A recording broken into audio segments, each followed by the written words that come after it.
Mari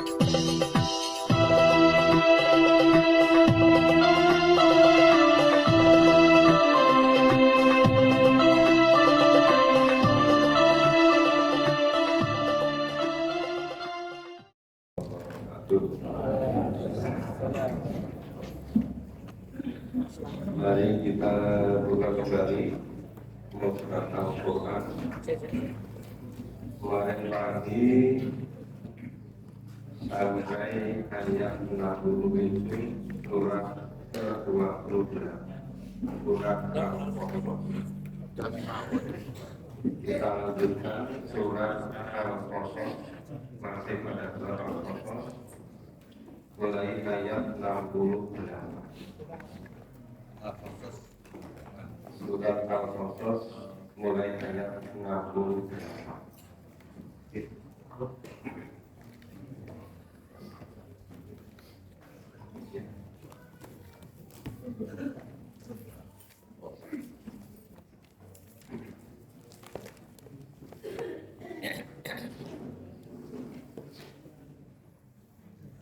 أعوذ بالله من الشيطان الرجيم. أعوذ بالله من الشيطان الرجيم. بسم الله الرحمن الرحيم. بسم الله الرحمن الرحيم. وربك يخلق ما يشاء ويختار. وربك يخلق ما يشاء ما كان لهم الخيرة. ما كان لهم الخيرة. سبحان الله وتعالى عما يشركون. سبحان الله وتعالى عما يشركون. وربك يعلم ما تكن صدورهم وما يعلنون. وربك يعلم ما تكن صدورهم وما يعلنون. والله لا إله إلا هو. والله لا إله إلا هو. له الحمد في الأولى والآخرة. له الحمد في الأولى وله الحكم وإليه ترجعون.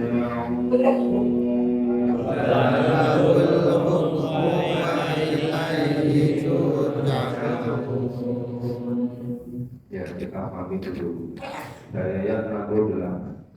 Barok buka dan Tuhanmu yang lumpur menciptakan mayasa wayasa, apa yang dia kehendaki dan apa yang dia pilih. Ini maha kuasa Allah, maha merdekanya Allah, tidak terpengaruh oleh siapapun dan kapanpun. Maka lahumul khiyarah, sekali-kali tidak ada pilihan bagi mereka. Mereka maksud semuanya mengikuti firman Allah, semuanya mengikuti ketentuan Allah. Jadi misalnya makhluk hidup yang berbagai macam jenisnya, misalnya kita manusia, itu dilahirkan kapan di mana? Itu dari rahim seorang ibu siapa? Dari apa itu bapaknya siapa? Itu tidak ada pilihan. Itu terserah pada Allah. Kita tinggal menerima. Subhanallah wa ta'ala amma yusyrikun. Maksudnya Allah dan Allah yang Maha Tinggi dari apa yang dipersekutukan. Jadi tidak ada satu pun yang bisa menjadi sekutu Allah. Itu bahkan kalau orang Arab yang merasa bahasa Arabnya sangat bagus, merasa dia balaghah, tuturnya, sastranya, syairnya itu sangat tinggi, sangat indah. Misalnya itu putusan orang-orang kafir, orang musyrik ketika terjadi perang Badar, itu orang-orang kafir musyrik sama ditawar karena pemandangan mati ditawar. Kemudian mereka mengutus untuk menemui Rasulullah, mau berdebat, mau diskusi. Tapi pas datang di Madinah, itu umat Islam pas sholat maghrib, Rasulullah yang imam. Tadi perwakilan dari orang musyrik, orang kafir tadi itu mendengar bacaan Rasulullah ketika sholat maghrib, membacanya keras. Biasanya baca ayat yang maknanya itu, Tuhan itu kalau ada Tuhan-Tuhan selain Allah, tanya pada mereka, mereka punya andil apa dalam menciptakan alam semesta ini? Adakah mereka punya andil? Apa mereka itu menciptakan? Kalau itu menciptakan yang mana, yang bagian mana, bagian apa? Kalau model sekarang seandainya buat bangunan, dia urutnya apa? Apa semen, apa besi, atau pasir, atau apa? Ya. Itu terkagum-kagum mereka. Sampai demikian indah. Kemudian setelah Rasulullah selesai sholat maghrib, ya mereka Rasulullah justru kemudian menyatakan ke-Islam dengan melafalkan kalimat syahadat. Itu kekuatan Al-Quran sebagai mukjizat.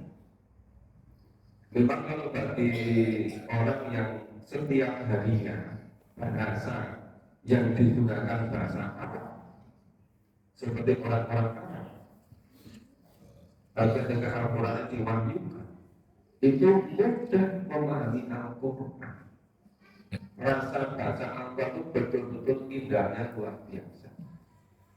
Nah, kita karena bahasa kita, bahasa harian kita, bahasa ibu, bahasa nasional kita bukan bahasa Arab. Ya memang perlu waktu untuk memahami Al-Quran. Tidak bisa serta-merta muncul rasa keindahan bahasa. Tapi kalau terus-menerus secara istiqomah, nanti lama-lama akan muncul betul bahasa Arab. Indahnya bahasa Arab. Betapa tinggi sastranya bahasa Arab.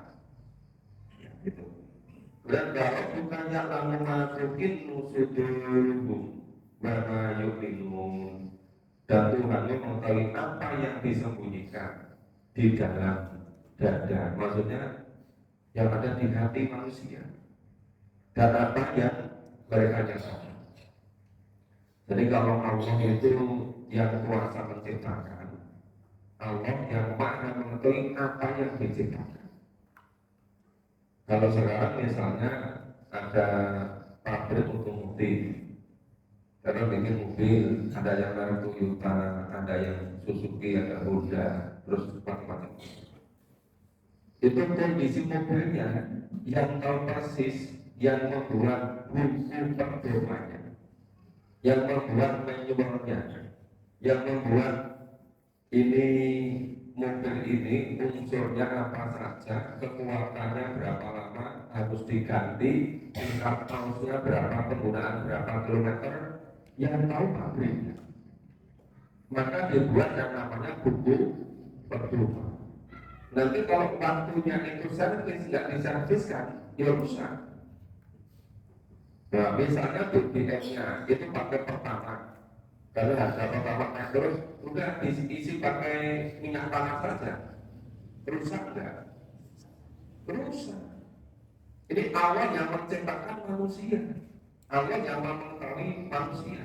Maka Allah menurunkan, mewahyukan pedoman hidup itu namanya Al-Quran. Al-Quran sebagai pedoman hidup. Dan gimana kalau orang hidup tidak menggunakan Al-Quran? Nah, kalau menurut Al-Quran namanya kesenangan kebahagiaan itu baru bisa tercapai kalau mengikuti tuntunan Allah dan Rasul. Sekarang orang membuat cara untuk bahagia sendiri-sendiri, cara untuk sedekah sendiri-sendiri. Misalnya mengira, ya, mengikuti pada materialis. Pokoknya siapa yang mengumpulkan harta paling banyak itu yang paling bahagia, yang paling sejahtera. Ternyata tidak. Banyak yang orang mengumpulkan harta malah jadi pusing.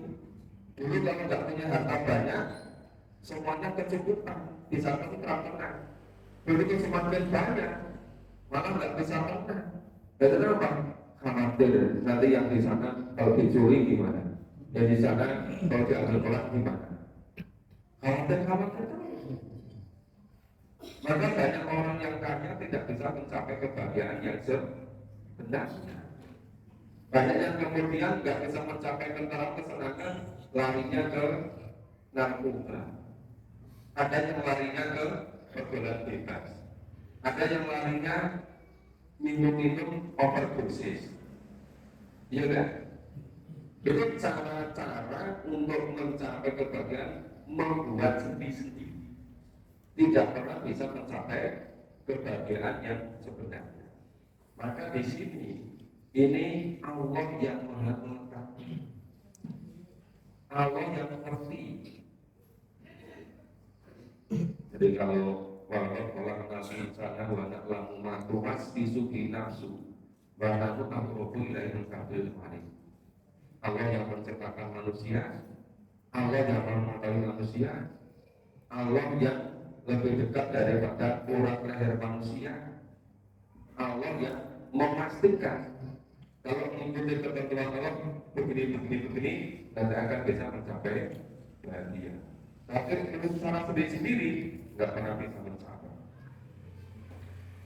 Nah ini terkait dengan inti dari tugas Rasulullah kenabian, mengesahkan Allah, menggambarkan diri semata-mata pada Allah. Wa wallahu la ilaha illahu. Dialah Allah, tiada Tuhan yang berhak atau yang disembah selain Allah. Saudara sama sekali tidak bisa dijadikan ilah Tuhan. Lahul hamdu fil ula wa fil akhirah. Bagi Allah semata segala puji, baik di awal maupun di akhir, baik di dunia maupun di akhirat. Jadi ula itu bisa ketika di dunia ini, akhir besok di. Maka Allah berfirman, balal akhiratu khairun laka minal ula. Ya, dan akhirat besok itu lebih baik daripada yang awal. Dunia akhirat lebih baik daripada dunia. Ini menurut firman Allah. Ya, tapi kalau orang yang tidak memahami firman Allah, dikira hidup itu hanya dunia ini saja. Maka ketika sudah tua, sudah mulai sakit-sakitan, anak cucunya pergi jauh semua, seperti tidak punya harapan. Tapi kalau orang betul-betul mengesahkan Allah, iman terhadap kehidupan akhirat, hidup yang sebenarnya adalah besok di akhirat, itu tidak pernah kesepian, selalu optimis dimanapun dan kapanpun. Kalau orang tidak yakin ada hidup akhirat, itu pasti setelah mati, nanti kalau mati. Tapi kalau orang betul-betul yakin dia iman amal solehnya itu betul, justru datangnya ajal itu yang dinanti-nantikan. Begitu ajal datang, berarti hidup yang sebenarnya baru dimulai. Jadi ada harapan, ada optimis, selalu punya inspirasi, selalu punya motivasi. Jadi kira-kira yang namanya penyakit malas, bosan itu sudah nggak terasa tempat di hati dia. Kenapa? Kalah dengan optimismenya, kalah dengan harapan akan kebahagiaan itu besok di alam akhir. Nah, coba yang tidak betul-betul yakin itu, yang tidak betul optimis, tidak betul semangat, tidak betul sendiri. Ya, ya kan? Kalau ada debat calon presiden sudah berhenti ngaji, ada hujan sedikit, khawatir kalau basah. Padahal kalau tidak ada hujan, mendung semua kan? Nah ini yang menjadikan apa? Tidak istiqomah. Apa itu? Seakan-akan apa? Itu urusan dunia itu segala-galanya. Sampai melupakan yang menyiapkan besok ukhrawinya. Maka berikutnya ditutup Waladul hukmu wa ilahi turja'un. Dan bagi Allah segala penentuan, seluruh ketentuan begini itu sepenuhnya pada Allah. Kita tidak memahami dan mengikutinya, dan semuanya nanti kembalinya hanya kepada Allah. Tidak bisa. Misalnya orang karena merasa cinta sekali sampai oleh kekuasaan yang luar biasa tingginya, oleh kekayaan yang luar biasa banyaknya, kemudian nanti tidak mau kembali pada Allah. Ya. Itu nanti nggak usah sampai di akhir menjelang aja, itu dipaksa pasti sadar, pasti kemudian menyesal sejadi-jadinya. Nah, mungkin bisa jadi 4 jam 5 jam sebelumnya masih sombong. Begitu berapa menit ditunjukkan flashback, ya lembaran hitam yang sudah dialamatkan dunia dan bagaimana nanti nasibnya hidup berikutnya, itu baru betul-betul shock gitu. Betul-betul kaget, kemudian menyesal. Nah, kita jangan sampai termasuk seperti itu, karena Allah memerintahkan pada Nabi, sudah mengingatkan kepada seluruh umatnya, wa anzirhum yaumal hashr. Wahai Nabi, berilah peringatan kepada seluruh umatmu akan adanya hari penyesalan. Yang pas mulai menjadi menjelang ajal, itu puncak penyesalan. Begitu nanti di alam kubur, penyesalan berikutnya. Begitu dibangkitkan pada zaman ba'ats, bingung semua. Kenapa? Karena tidak percaya kalau ada ke depan di akhirat. Ketika di dunia orang katakan, ya itu bahwa tulang yang sudah rapuh, ya, yang sudah rusak itu dibawa juga. Apa seperti ini nanti bisa jadi hidup baru lagi, jadi orang lagi, gitu.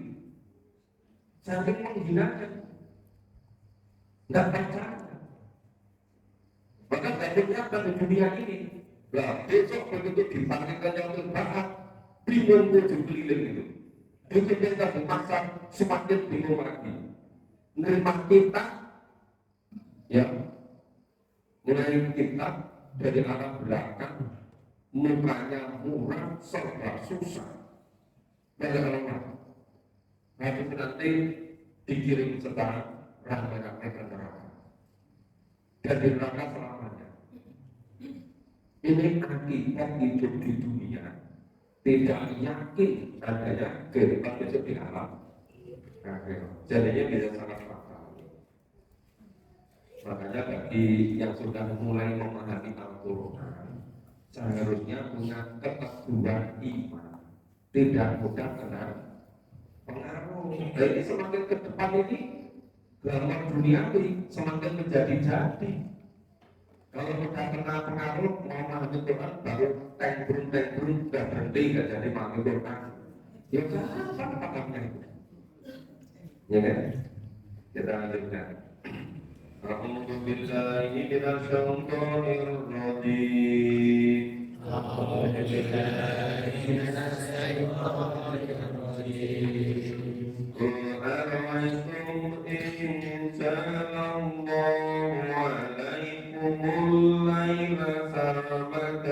ila yaumil qiyamah.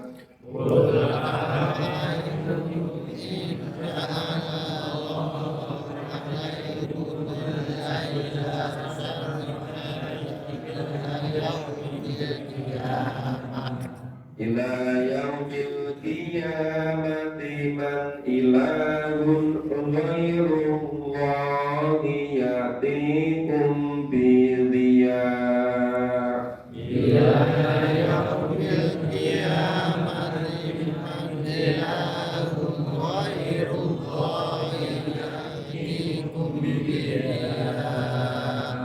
Afala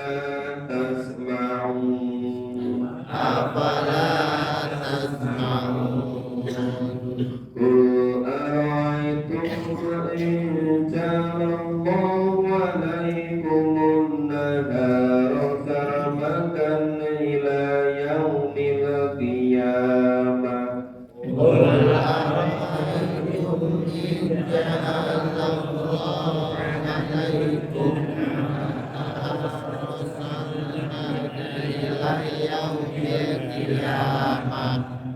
Ila yaumil qiyamati man ilahun ghairullahi ya'tikum bil-laili taskununa fihi.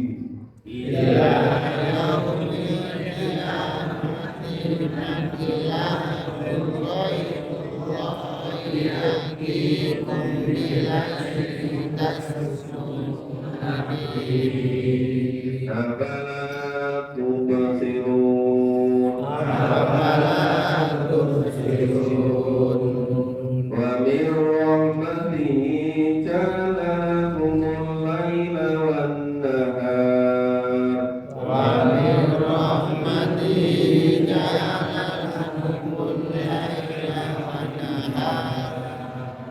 Litaskunu fihi wa litabtaghu min fadlihi.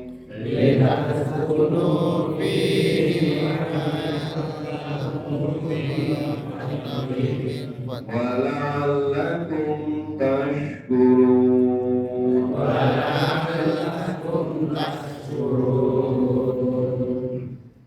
Nabi diberitahu oleh Allah suruh nyampe, suruh katakan. Itu seandainya itu malam selamanya. Jadi malam terus itu tidak pernah kunjung terang, tidak pernah kunjung siang, sampai hari kiamat malam terus ini. Coba siapa yang bisa merubah? Siapa yang bisa mendatangkan siang? Itu selain Allah tidak akan pernah yang bisa mendatangkan terang padamu. Maka mengapa kamu tidak mau mendengarkan? Mengapa tidak mau mendengarkan firman Allah? Mengapa tidak mendengarkan ketentuan Allah? Dan katakan juga, seandainya di dunia ini itu siang terus itu sampai nanti hari kiamat. Jadi yang 71 itu seandainya siang terus sampai kiamat. Yang ayat 72 seandainya malam terus. Terbalik. Yang 72 siang terus. Tidak pernah ada malam sampai hari kiamat. Coba siapa itu yang bisa mendatangkan malam? Kalau siang terus, nggak pernah ada malam. Itu tidak pernah ada yang bisa kecuali Allah. Jadi misalnya, ini bertemu dengan karena akan pemilihan presiden, nanti biar waktu kampanyenya lama, juga siang malam nggak datang malam itu. Nggak menjelang wayang kulit itu mataharinya diberhentikan itu. itu tidak pernah ada yang bisa kecuali Allah. Jadi siapa tugasnya Allah yang akan mendapatkan malam kepadamu? Tidak pernah bisa. Padahal malam itu untuk beristirahat, untuk mengembalikan stamina, energi, biar sehat kembali. Jadi seandainya siang kan terus gak akan datang malam. Itu tidak pernah bisa ngatur seperti itu kecuali Allah. Nah kemudian apalah tuksiru, maka mengapa kamu tidak mau memperhatikan? Ya. Memangnya siapa yang bisa ini matahari berputar, bumi berputar, bulan berputar, apa saudari sistem demikian hebatnya? Itu Allah semata. Ya, selain Allah, sembahan-sembahan selain Allah tidak akan pernah bisa. Bami rahmati, dan karena rahmat Allah, bacalah untuk malam dan Allah menciptakan malam dan siang. Lintas fi, supaya kamu bisa istirahat pada malam hari, melintas tahu bin fadli, dan mencari ridho Allah pada siang harinya. Apa? Ya berdagang, berniaga, jual beli, jadi saudagar. Maka yang banyak tinggal di saudagar dinamakan saudagar. Orangnya menjadi saudagar. Tapi sekarang orang bukan dari saudagar dinamakan saudagaran juga. Supaya bekerja siang hari. Ya, itu sebagai petani, ya, sebagai ini berkebun, melihara ternak, ya. Semuanya itu disebutkan ya, litan tahu min fadlillah, berusaha mencari karunia dari Allah, wala'alakum tashkurun, dan supaya kamu bersyukur. Apalagi di Indonesia yang di daerah Katulistiwa, ya begitu imbang, begitu indah antara malam dengan siang, antara musim penghujan dengan musim panas, antara kemarau dengan hujan. Coba kalau di daerah kutub utara atau selatan, ya kan? Kadang-kadang itu malamnya cuma sebentar sekali. Kadang-kadang ganti siangnya cuma sebentar sekali. Ada yang panasnya luar biasa. Coba aplikasi yang ada di Afrika, itu panasnya sampai 50 derajat lebih. Ya kan? Di Indonesia paling panas berapa ini? Mungkin 35. Tapi sebaliknya, ada daerah-daerah kutub dan kutub utara kalau dingin, luar biasa dinginnya, minus sampai 30 derajat. Ya di Indonesia kita paling dingin berapa? Paling 15, 18 ya. Sebenarnya 15 sudah ada jarak. Tapi kenapa orang-orang yang tinggal misalnya di Amerika Utara seperti Kanada bisa minus 32, 34? Di Jepang aja musim dingin untuk es bisa minus 15 derajat. Tapi kenapa mereka juga bisa subuh-subuh begitu? Pagi-pagi mereka tetap bangun. Kita yang dinginnya paling 23, 24 derajat saja, waktu bangun malah betulkan selimutnya. Nah, pada tujuannya lahan aku tasku, maka seharusnya itu umat manusia yang paling maju itu yang di Asia ini, karena semuanya tersedia.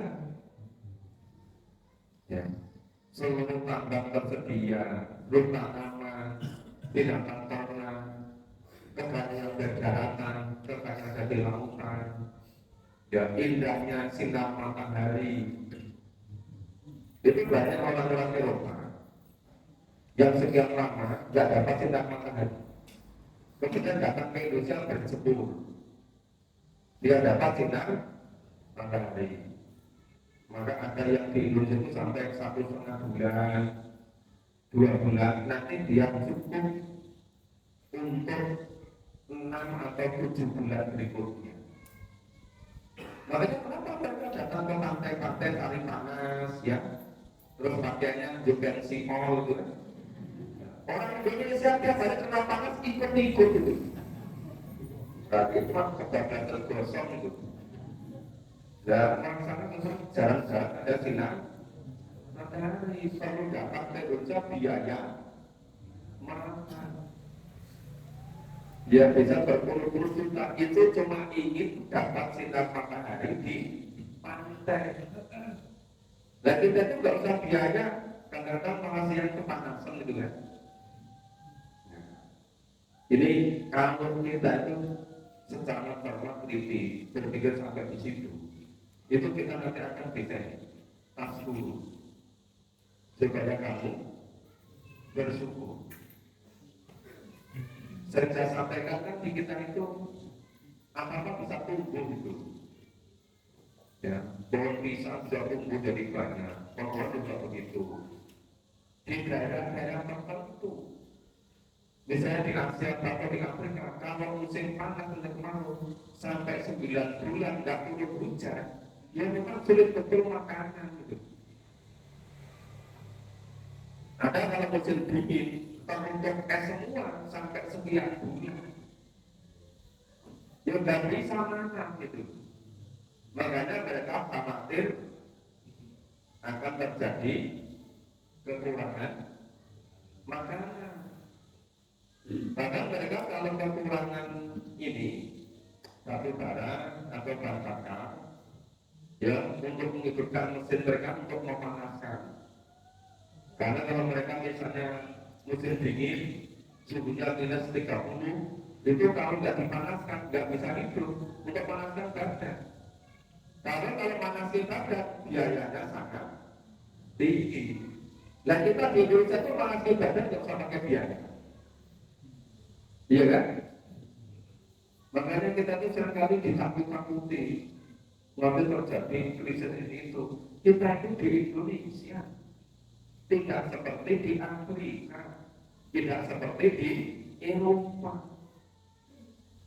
Nah, kadang-kadang takutnya sama krisis itu lebih takut daripada takutnya pada Allah gitu. Iya apa enggak? Biasanya jawab iyanya itu akan salah.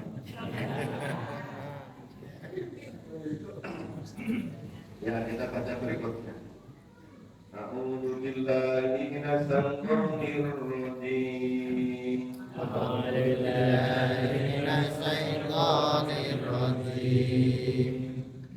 Wa yawma yunadihim fayaqulu aina syuraka'i alladzina kuntum ويوم يناديهم فيقول أين شركائي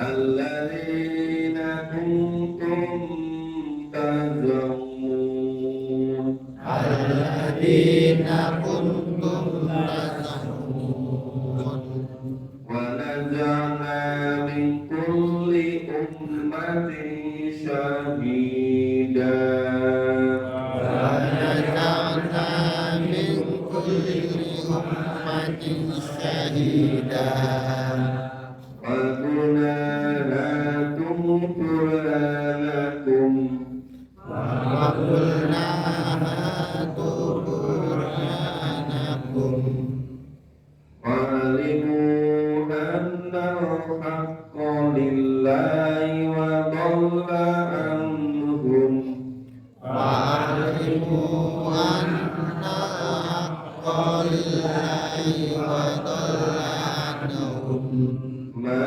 كانوا يفترون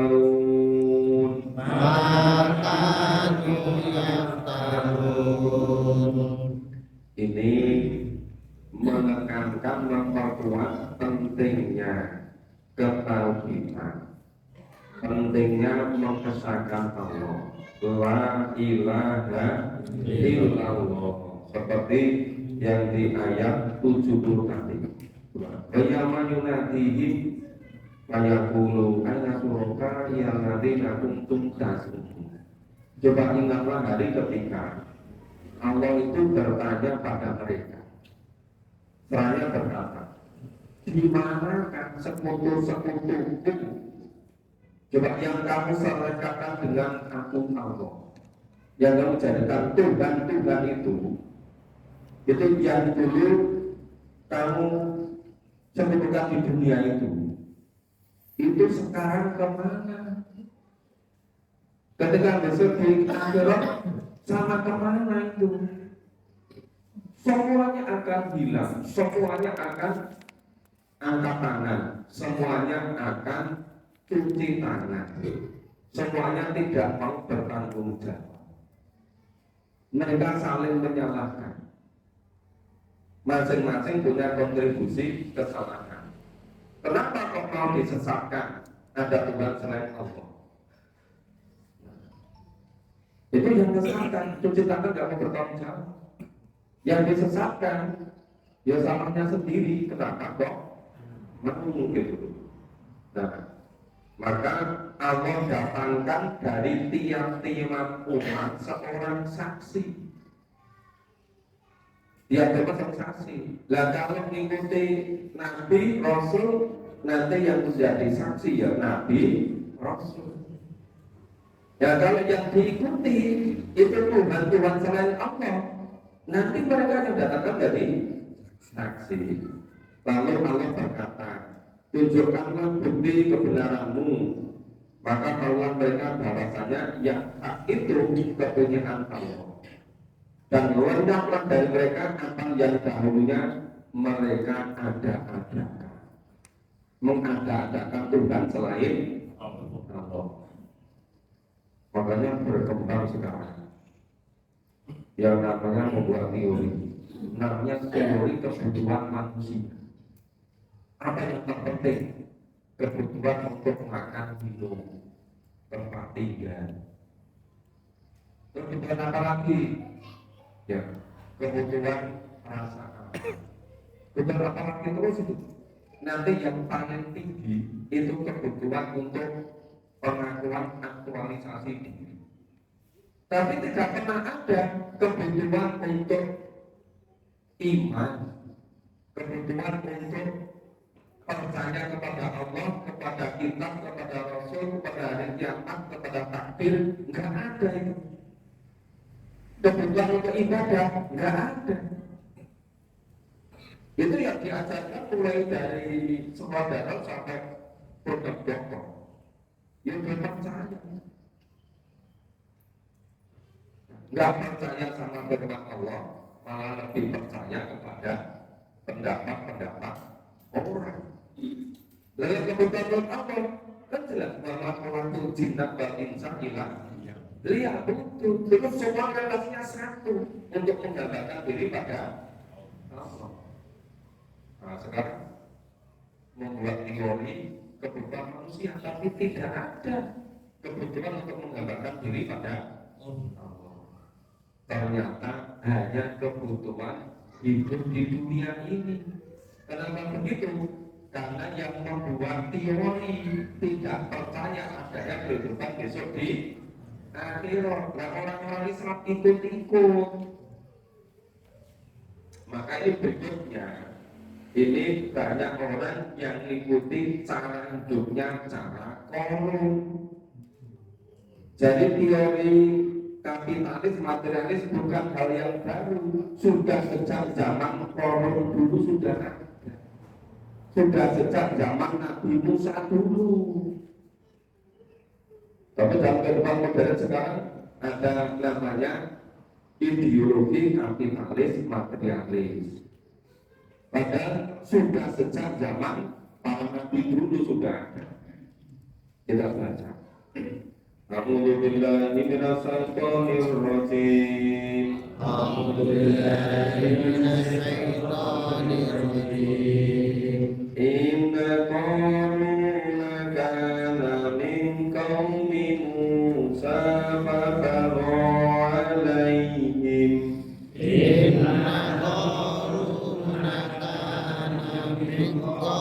Musa sallallahu alaihi وآتيناه من الكنوز ما إن مفاتحه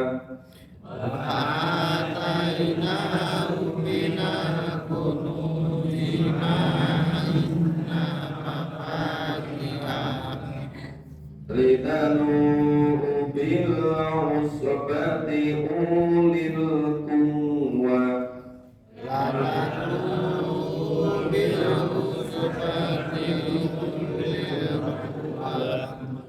إذ قال له قومه لا تفرح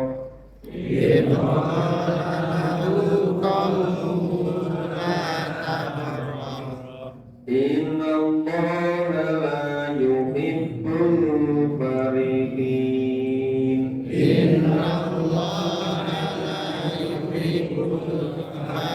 الفرحين وابتغ فيما آتاك الله الدار الآخرة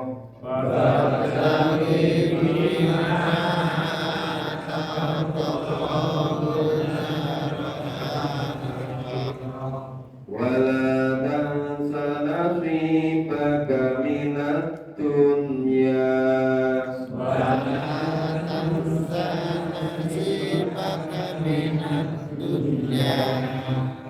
وأحسن كما أحسن الله إليك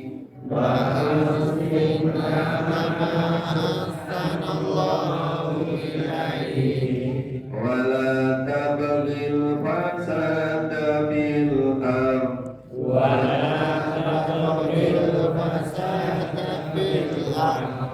إن الله لا يحب المفسدين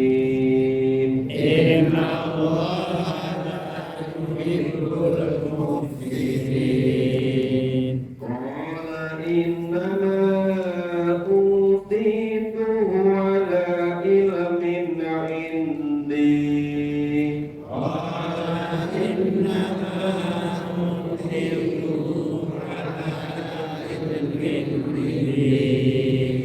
أولم يعلم أن الله قد أهلك من قبله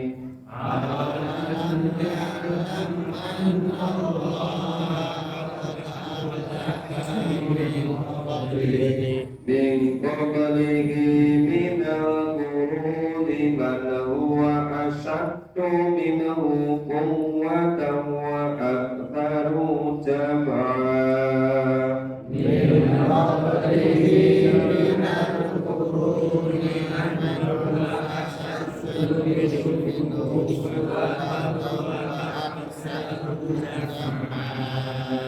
ولا يسأل عن ذنوبهم المجرمون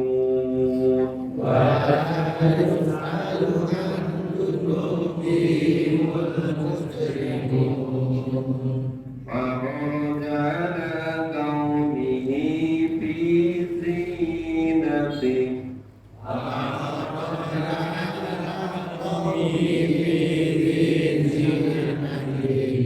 قال الذين يريدون الحياة الدنيا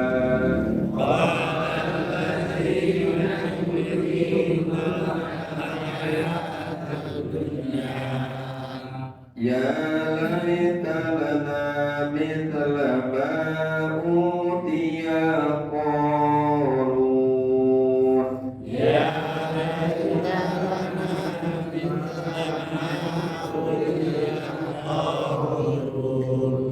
إنه لذو حظ عظيم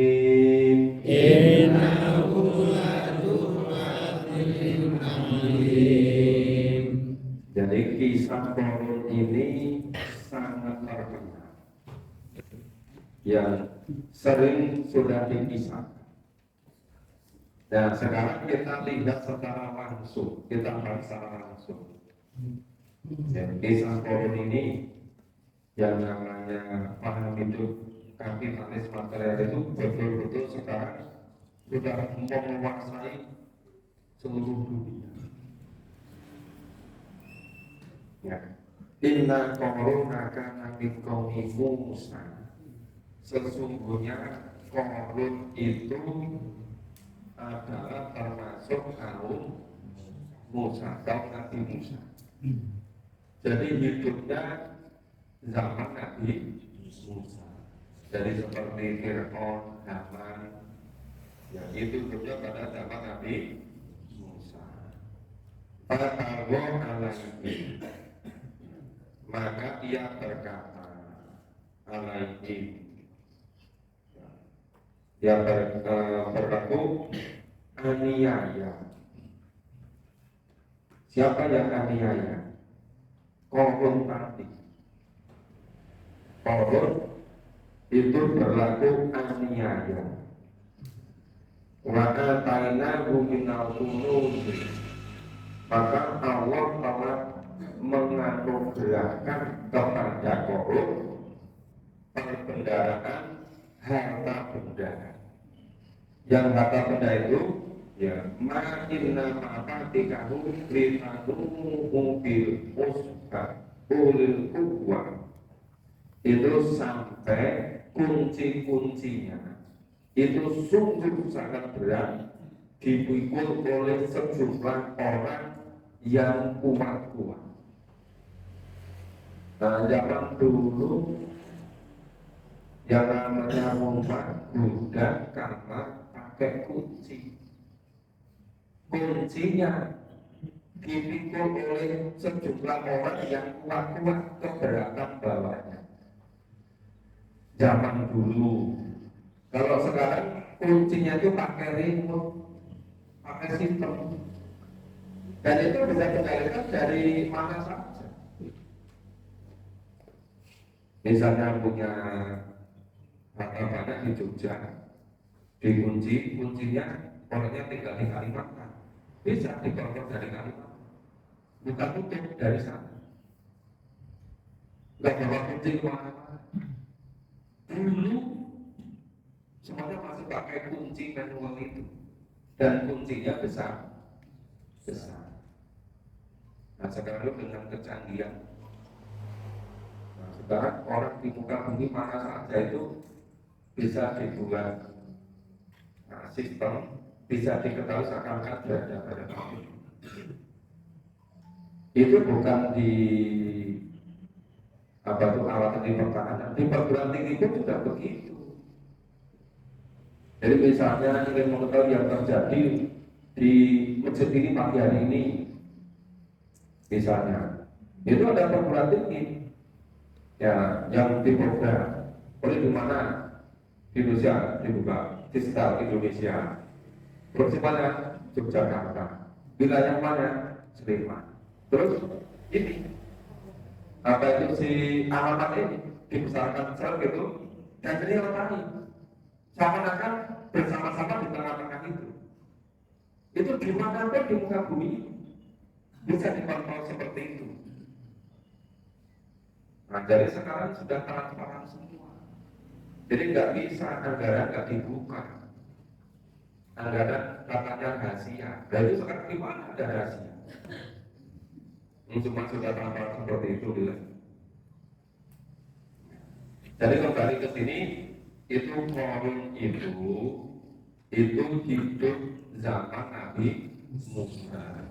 Korun itu berlaku aniaya, semenang-menang. Korun memiliki harta kekayaan yang luar biasa kayanya. Sampai karena kayanya itu kunci-kunci harta dan gudang-gudang untuk menyimpan hartanya itu kuncinya saja dipikul oleh sejumlah orang yang kuat-kuat, orang pilihan itu masih keberatan membawa kuncinya. Nah, kemudian ini ada orang katakan itu lalu komuhu pratamu. Itu ada yang ingatkan ketika berkata kepadanya, Ya, janganlah kamu terlalu bangga. Ya, takbur. Jangan terlalu sombong. Jangan terlalu bangga. Innallaha la yuhibbul farihin. Sesungguhnya Allah tidak menyukai orang-orang yang sombong, yang membangga-banggakan diri, yang ngegum-ngegumke karena banyaknya harta. Maka itu Mailuniku lingkungan jati lumayan alladzi jama'a malan wa orang yang bekerja terus mengumpulkan data hitung-hitung seakan-akan hartanya bisa mengekalkan. Nah, merasa semuanya bisa diatur dengan uang. Maka ada uang, ada saya. Tidak ada uang, ditekannya. Maka ini dikasih saran. Waktu di mana kalau dalam akhir, ya carilah ya kebahagiaan kesenangan ya, untuk dunia, katakan dunia. Waktu di mana kalau dalam akhir dan carilah upayakanlah satu fokus untuk akhirat. Jadi semuanya all-outnya itu untuk akhirat. Karena hidup yang sebenarnya adalah di masalah dunia. Bahkan sana sih bakal dengan dunia. Dan janganlah kau lupakan bagianmu di dunia. Dunia ini semata-mata untuk mempersiapkan diri besok di akhirat. Wa'asin kama asallallahu ilahi, berbuat baik sebagaimana Allah berbuat baik kepadamu. Kita tanpa pesan, supaya dibuatkan hidung, lubangnya juga menghadap ke bawah. Nanti kalau menghadap ke atas, kalau musim hujan, kalau lupa nggak bawa tutup gimana? Hujanan kan? Kita nggak pesen. Ini apa itu anggota berat kita mendapatkan ada kaki, ya telinga kita ini kenapa kok lentur gitu. Coba kalau nggak lentur, bolak-balik rusak itu bantalnya, ya kan? Kita nggak pernah pesen sebelum itu pesen udara, dibuatkan udara, sudah menciptakan semua. Nah, itu kebaikan dari Allah semua itu. Walaupun masa dari dan janganlah kamu berbuat kerusakan di muka bumi.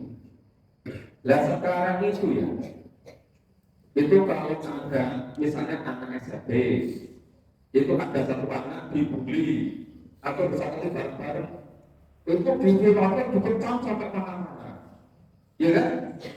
Tapi kalau ada kebijakan yang menjadikan orang berjuta-juta itu sengsara hidupnya, bahkan jatuh miskin, bahkan meninggal, itu tenang-tenang saja. Berarti kerusakannya belum sama. Yang dibuat kebijakan tadi ya. Ini seringkali apa yang kasat mata langsung kelihatannya luar biasa. Padahal yang jauh lebih kasat daripada itu gitu. Makanya ini yang nama larangan itu pada tampil pasal yang kedua, jangan berbuat kerusakan di muka bumi. Inna Allah la yuhibbul mufsidin. Sesungguhnya Allah tidak menyukai orang yang berbuat kerusakan. Ini baru permulaan kisah Korun. Ya, nanti ketika Korun itu keluar dengan menunjukkan seluruh kebesarannya, seluruh kekayaannya, orang itu sampai gumun semua. Berarti kasus-kasus wala-wala itu gumun kabeh. Kau pengen jadi seperti begitu diingatkan nggak mau, hari berikutnya ditenggelamkan semua ke perut bumi. Orang baru sadar. Sekarang juga begitu, semuanya kumpulkan apa sampai kata bertumbuh makhluk. Begitu ajal datang baru sadar itu. Tapi semuanya tinggal bersalah. Jadi kenapa ini dikisahkan di dalam Al-Quran? Supaya kita jangan mengikuti seperti dan sekarang malah semua mengikuti ideologi yang dibuat oleh namanya Adam Smith. Ada teori kapitalis, materialis, liberalis. Mengikuti teori apa? Karma. Mau semuanya itu jadi apa itu bahan pendidikan utama. Mulai dari kecil sampai dokter. Seakan-akan dokter masih itu terus dipelajari. Teori itu. Kenapa tidak mau memahami teori dari Allah itu? Yang pasti menyelamatkan. Maka yang bisa menyelamatkan bukan teori-teori buatan tadi kapitalis, materialis, ya sosialis, Marxis bukan itu.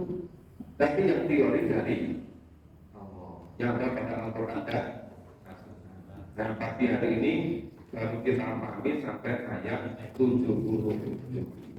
Insya Allah besok pagi kita lanjutkan. Udah besok pagi bisa.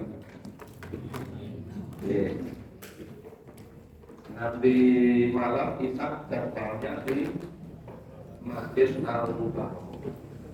Bapak itu yang merupakan ya, karena musim penghujan disiapkan mobilnya, disiapkan mantelnya. Dan nggak punya mobil ke siapa? Ya bareng temannya. Daripada mobilnya tempat ditaruh garasi terus itu. Begitu akan dia tambah pahala gitu kan.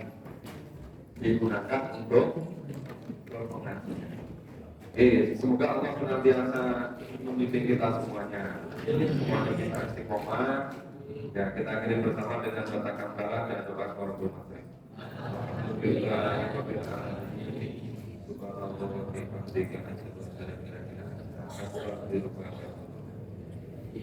Assalamualaikum warahmatullahi wabarakatuh.